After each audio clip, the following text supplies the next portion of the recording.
In this video, I'm going to show you my kit-bashed Scratch-Built APC that I built for Rogue Trader and Laserburn back in the late 1980s. Apart from the box of Rhinos that came out just after Rogue Trader was released, there wasn't much around in terms of vehicles if you wanted to scale up your Warhammer 40k games. So I decided I needed to scratch build some things. In this case, I used a Tamiya Monster Beetle kit, and I've used the chassis of the Monster Beetle, but the superstructure from here upwards is scratch built. This front half uses a plastic card, and you can see there's a bit of a texture on it. The back half here is actually a Pot Noodle, and then the turret, well, that's been made from an old Lynx deodorant lid with the gun mounted in the middle. At the rear, I got hold of some clear tubing designed for pneumatics, possibly for Lego or something like that. And I've repurposed them here to form some kind of cooling array for the laser cannon that's mounted on the top here. The decals, I have a feeling, are from my Robotech Stega tank. And as you can see, it's all been weathered quite heavily with my airbrush. Let's look at some of the details. So I thought I'd put these original Space Marine figures next to it to give you an idea of scale. As you can see, the wheels are way bigger than a Space Marine. Some of the details, for example, these headlights, well, these are from the Volkswagen Monster Beetle kit. I'm pretty sure these are the rear lights. You can see we've got a bit of damage here. I'm going to have to do something about this. You can see that the glue has come away whilst it's been in storage. I'm going to need to fix that.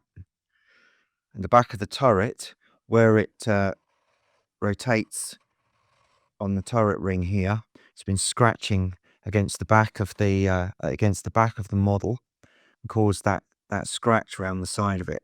So I might like to do something about that at some point. I also put my two anacondas, as we've started calling them, next to it again, so you get an idea of scale. It's a decent sized model and something that featured in a lot of our early games. So I've looked into how to build the chassis, and in actual fact, these Tamiya kits are somewhat difficult to get hold of.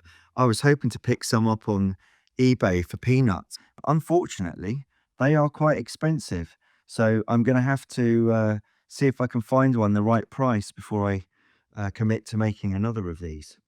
So the superstructure on the front was inspired by the armoured cars that the British Army used to use in the 1960s, things like the Saladin. I used to have a couple of models of those when I was little, Dinky toys and Corgi toys, and they really worked on my mind, I think, and inspired me to have this slab-sided but also tapered front. I also think that this format was easier to build. Bear in mind, I built this while I was in student digs, and I didn't have a full studio of tools to help me cast something.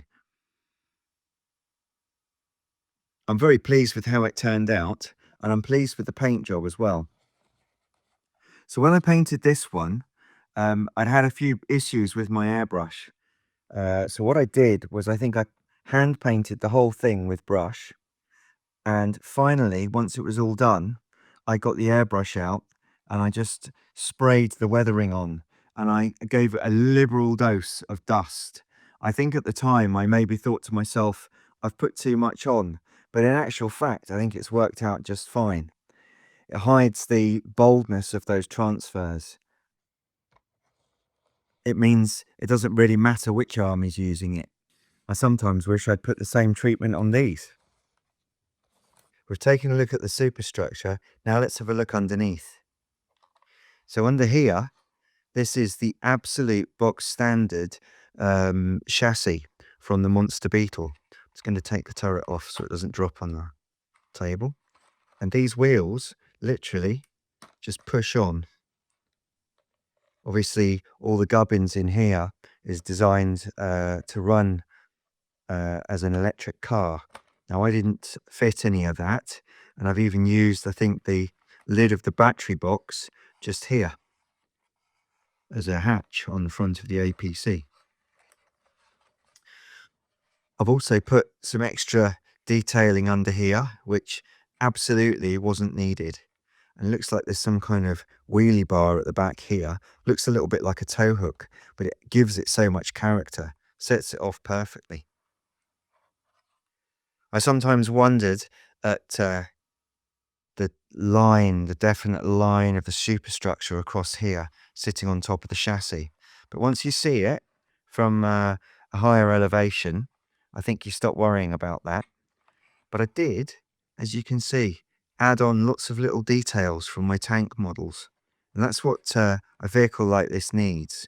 You know, little things like these little brackets, these little handles, little tie downs for tying things down. This is what these types of vehicle have. And it's really important if you're scratch building something like this that you add those in. I'm not quite sure where these grills came from. I'm wondering if they came from a German or an American scout car, because I certainly didn't scratch build these. These are absolutely something from a kit. Looks like a 1/35th Tamiya kit. I know I had a few of those knocking around at the time. I'm sure that's where the tank parts are from as well. But this curious front end here, as you can see, this is all just plastic card. And you can see here where I've extended the chassis. It looks like I've used hot glue or something to try and keep all of that together. In fact, this bit here isn't even plastic card. This looks like a piece of standard card. I'm guessing at the time I was stressed for cash, and I would have made this with whatever I had to hand. I reckon that's why we're seeing the problem just here, where this is breaking, because all of this, as you can see, is sinking down onto the card. You can see the whole thing's bending in and deforming. Yeah, it's quite interesting. I shall bear that in mind next time I make something like this.